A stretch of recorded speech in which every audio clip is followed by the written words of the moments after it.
So the tile is perfectly leveled. You can see the bubble in the middle, right? Smack in the middle.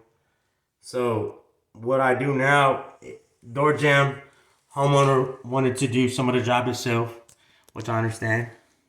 You know, the COVID-19, everybody's low on budget prices, they're low. So he tried to cut it right here, which he didn't cut it far enough. So he actually cut it a little too high.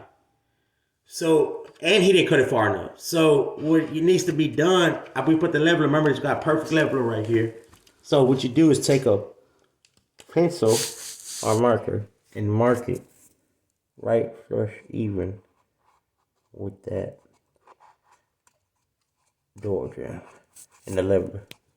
Flush it out. Remember, you're gonna go a little higher, everybody, because you got the grout, the motor, I mean, inside underneath the towel. So you're gonna go a little higher. So that's the even.